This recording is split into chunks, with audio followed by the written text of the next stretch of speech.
now. Here in Nairobi, you thought we were going to leave each other too far? This is a brown skin girl that nobody can touch. But speaking of brown skin, there's a lot that's been happening. And first of all, on a lighter note, this just comes to show how every two people you meet, one of them is a DJ.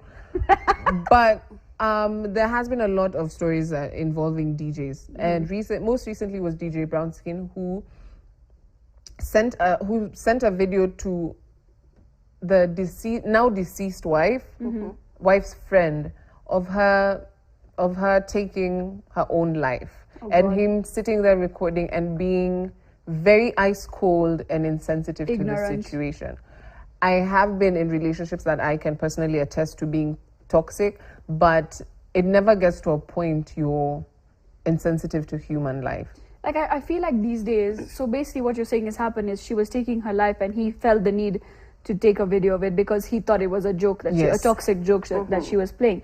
But at this point in time, are we so desensitized to someone taking their own life that we pull out our phone? The first thing we do is pull out our phone. Instead of addressing the issue as a human being and being like, hey, listen, you don't have to do this. Even if it was a joke, all he can do is...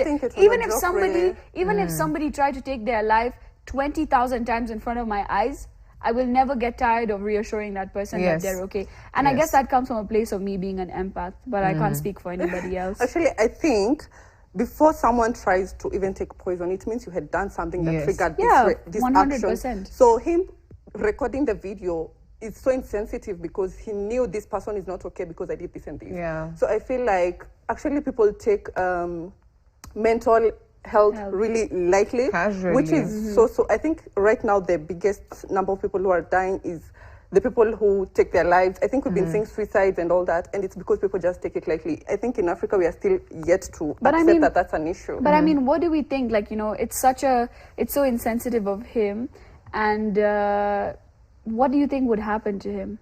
Yeah, so people have been rallying for him to get arrested. Do you think this makes sense, or 100%. will it help with that? But I feel like he aided the death. Yes, but right? also he didn't do it, but he aided.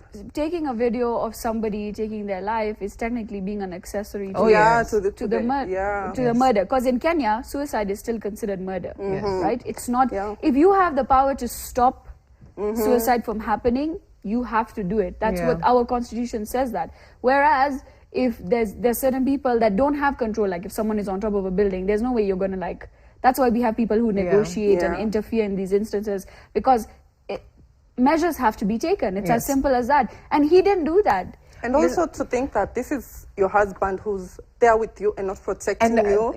So sad. I can imagine how she was feeling at that very And the minute. worst part is it's alleged that the children were there seeing all of this. Oh, no. So you can imagine what kind of imprint this leaves on the children.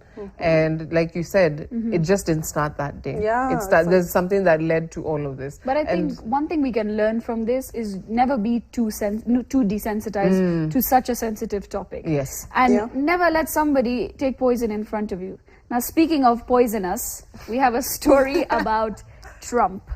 Guys, do you know